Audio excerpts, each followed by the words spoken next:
ঢাকা টাঙ্গাইল যমুনা সেতু মহাসড়কে ফের যাত্রীবাহী বাসে ডাকাতির ঘটনা ঘটেছে। গতকাল মধ্যরাত থেকে ভোর পর্যন্ত একটি বাসের নিয়ন্ত্রণ নিয়ে যাত্রীদের সবকিছু লুট করে নেয় ডাকাত দল।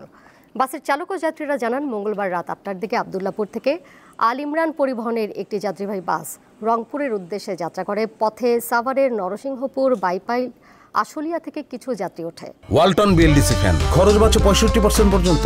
ওয়ালটন বিএলডিসি ফ্যান ছড়ায় স্বস্তির সবুজ হাওয়া।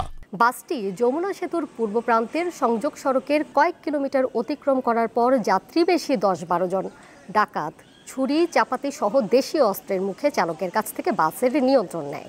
পরে তারা সকলের চোখ মুখ বেঁধে ফেলে। যাত্রীদের কাছ থেকে মোবাইল, টাকা, স্বর্ণের গহনা ও অন্যান্য মালামাল লুটে নেয়। ভোর 5:30টার দিকে টাঙ্গাইল শহর বাইপাস সড়কের শিবপুর এলাকায় বাস রেখে ডাকাত দল চলে যায়। এ বিষয়ে মামলা দায়েরের প্রক্রিয়া চলছে। সদর থানায় এই ব্যাপারে মামলা রুজু হয়েছে।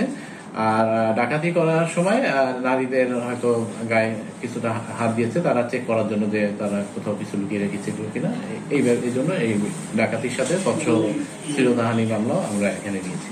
সদর থানা পুলিশের টিম, ডিবির টিম সহ 3-4টি টিম একসাথে কাজ করছে এবং আমাদের সফলতা ইনশাআল্লাহ খুব দ্রুত আমরা দেখাতে পারব। এ বিষয়ে আরো জানাতে টাঙ্গাইল থেকে এই মুহূর্তে আমার সাথে যুক্ত রয়েছেন সহকর্মী সুমন খান।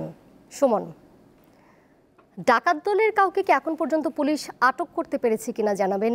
মামলা দায়েরের প্রস্তুতি চলছিল, সেটির অগ্রগতি বিষয়ে জানাবেন।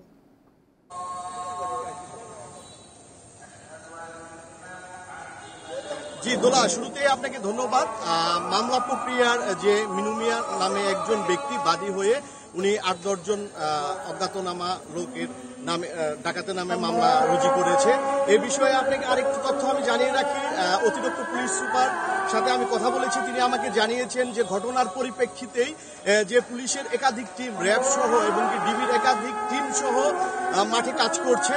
আরেকটি তথ্য আমি আপনাকে দিয়ে রাখি যে সেটা হচ্ছে যে আবদুল্লাপুর থেকে রাত 8টার দিকে এই আল ইমরান বাসটি রংপুরের উদ্দেশ্যে যাত্রা শুরু করেছিল।